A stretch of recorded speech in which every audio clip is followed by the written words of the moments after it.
Dear students, welcome to online classes.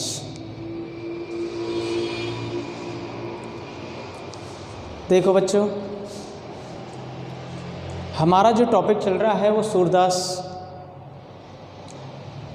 Surdas से है। उन्होंने पहले हमने सूरदास के विनय भक्ति के पद को पढ़ाया था। अब हम सूरदास जी के द्वारा लिखे गए गोकुल लीला पद को पढ़ाने जा रहे हैं। तो देखो, इस गोकुल लीला पद को, इसमें भगवान श्री कृष्ण की गोकुल लीला का वर्णन किया गया है। इस पद को हम पढ़ा जा रहे हैं। तो देखो, अपनी गाँव लेव नंदरानी, अपनी गाँव लेव नंदरानी, बड़े बाप की बेटी पूतई भली पढ़ावती बानी। अपनी गाँव लेव नंदरानी, बड़े बाप की बेटी पूतई भली पढ़ावती बानी। सखा भीर ले पेड़त घर में, सखा भीर ले पेड़त घर में, आपू खाई तऊ सहिए। मैं जब चली समूह पकरन, तब के गुण कह कहिए। भाज गए दूरी देखत कतहूँ, मैं घर पौड़ी आई।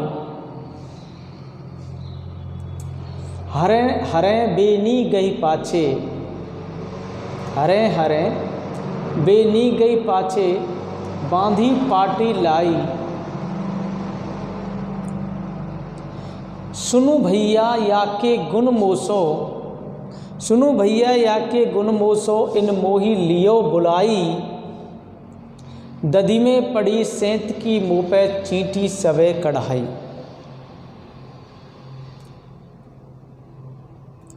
टहल करत में या के घर की, यह पति संग मिली सोई। सूर बचन सुनी हसी जसोदा, ग्वाल रही मुख गोई, ग्वाल रही मुख गोई। तो देखो, इसमें अन्य भाषाओं के शब्द हैं, ब्रज भाषा के शब्द अधिकतर हैं इसमें, और कुछ कठिन शब्दार्थ दिखाई दे रहे हैं। मैं इन कठिन शब्दार्थों का अर्थ करता हूँ। देखो,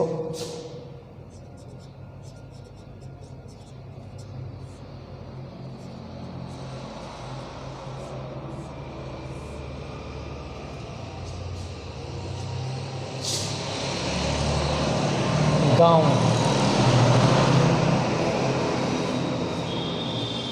नंदरानी, ये कठिन शब्दार्थ है। गाँव, नंदरानी, बानी,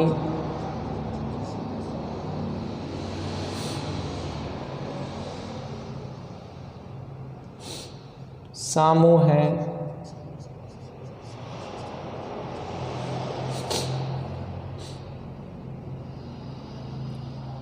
दूरी,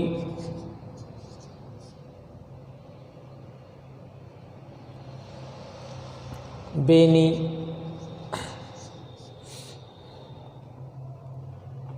गही,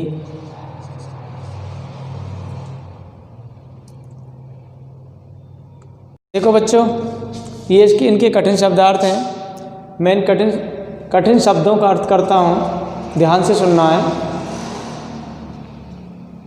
गाँव कहते हैं गाँव को, नंदरानी कहते हैं यशोदा को, बानी माने आदत या संस्कार,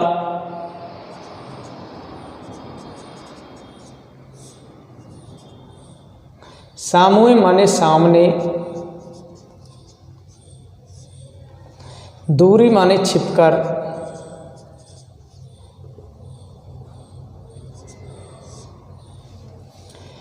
बैनी कहते हैं चोटी को। गही, गही का मतलब होता है पकड़कर। दधी माने दही। सेंत माने मुफ्त में।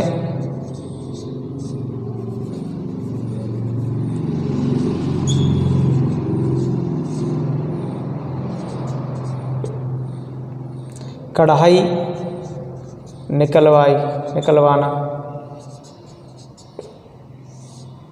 और टहल माने सेवा करना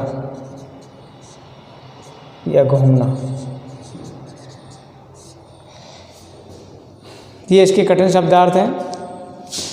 गाँव माने गांव, नंदरानी यशोदा, बानी माने आदत या संस्कार, सामुए माने सामने, दूरी माने छिपकर, बैनी माने चोटी, गही माने पकड़कर, दधी माने दही, सेंत माने मुफ्त में, कढ़ाई माने निकलवाना और टहल माने सेवा करना या घूमना। तो देखो बच्चों, ये इसके कठिन शब्दार्थ हैं। अब इसका अर्थ करके बताते हैं।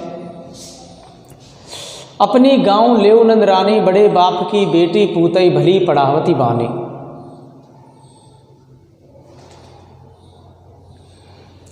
तो देखो, ये जो अवतरण है ये भक्त कवि सूरदास द्वारा रचित सूरसागर सार से लिया गया है। सूरसागर सार से लिया गया है। इसमें गोकुल में जो लीला की गई है उसका वर्णन किया गया है। इसमें कोई गोपी होती है, यशोदा से शिकायत करती है और जो श्री कृष्ण है वो अपनी बाकपटुता के आधार पर या चतुराई से वो ऐसा उत्तर देते हैं कि वह गोपी सुन करके लज्जित हो जाती है और माता यशोदा को हंसी आ जाती है। तो देखो, कोई गोपी यशोदा के पास आकर के कहती है कि हे माता, हे नंदरानी, तुम अपने गांव, तुम्हारा जो ये अपना गांव है इसे वापस ले लो। अपनी गांव लेव नंदरानी, हे नंदरानी, तुम अपने गांव को वापस ले लो, हम पर कोई एहसान मत रखो, हम एहसान नहीं रखना चाहते, तुम अपने गांव को वापस ले लो। बड़े बाप की बेटी पूतई भली पढ़ावती बानी। वह कहती है कि तुम बड़े बाप की बेटी हो, बड़े घर के संस्कार वाली हो और अपने बेटा कृष्ण को अच्छे संस्कार और अच्छी आदतें सिखाती हो।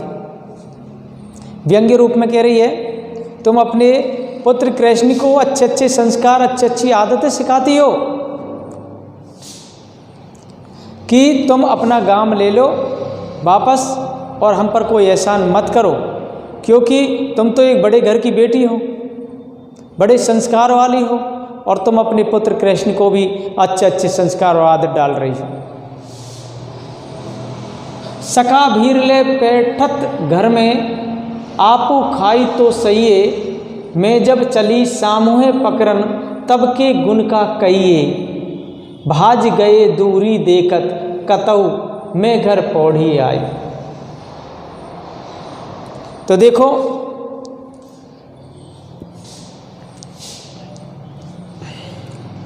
वह कहती है गोपी कि जो कृष्ण है वो अपने साथियों की भीड़ लेकर के मेरे घर में घुस जाता है, अपने साथियों की भीड़ लेकर के मेरे घर में घुस जाता है और ये स्वयं तो खाता ही है, जिसको हम चलो सहन भी कर सकते हैं, परंतु ये अपने साथियों को भी खिला देता है।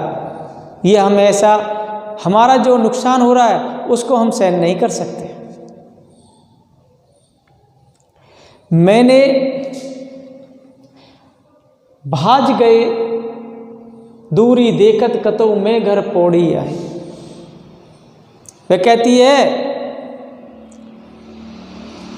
कहती है कि मैं जब सामने जाकर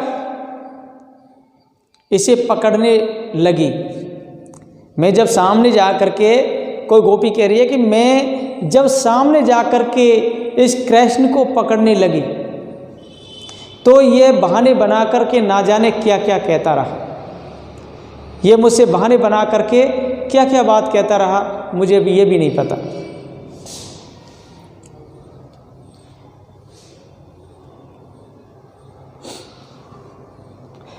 भाज गए दूर से देखत कतौ मैं घर पौड़ी आई, हरे हरे बेनी गई पाछे बांधी पाटी लाई।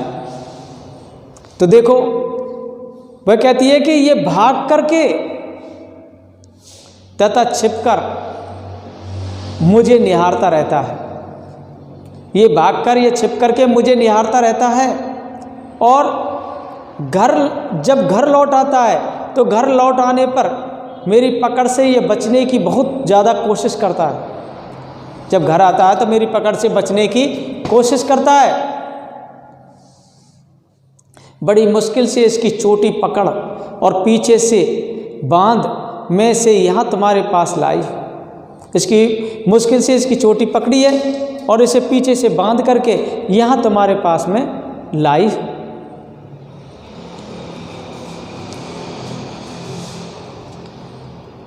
सुन भैया या के गुण मोसोई न मोही लियो बुलाई, दधि में पड़ी सेंत की मुँह पे चींटी सवे कढ़ाई। देखो अब गोपी ने तो अपनी बात कह दी, अब श्री कृष्ण चतुराई से क्या बात कहते हैं। वे कहते हैं कि हे मैया सुनो, इन्होंने ही मुझे अपने घर बुलाया था, इन्होंने मुझे अपने घर बुलाया था और दही में पड़ी हुई चेंटियाँ मुझसे निकलवाई थी। इसने चेंटियाँ दही में पड़ी हुई थी, उससे मुझसे वो चेंटियाँ निकलवाई। इस काम को मुफ्त में कराया मुझसे और मुझे कुछ भी नहीं दिया। देखो कृष्ण कितनी चतुराई से कह रहा था कि मैया इसने मुझे घर पर बुलाया था और दही में पड़ी हुई चेंटियाँ मुझसे निकलवाई थी मुफ्त में और मुझे कुछ भी नहीं दिया था। टहल करत में याके घर की यह पति संग मिल सोई, सूर बचन सुन हंसी जसोदा ग्वाल रही मुख गोई। तो श्री कृष्ण क्या कहते हैं, इनके घर में ऐसे काम को करने के लिए मैं सेवा भाव से गया था, परंतु उस समय ये अपने पति के साथ आलिंगनबद्ध होकर के सो रही थी। सूरदास कहते हैं कि नटखट कृष्ण की ये बातें सुनकर के, सूरदास कहते हैं कि नटखट कृष्ण की ये बातें सुनकर यशोदा माता हंसने लगी और वह जो ग्वालनी थी जो उसको घर लेकर के आई थी, वह ग्वालनी लज्जा के कारण अपना मुंह छिपाने लग गई थी, लज्जा के कारण अपना मुंह छुपाने लगी।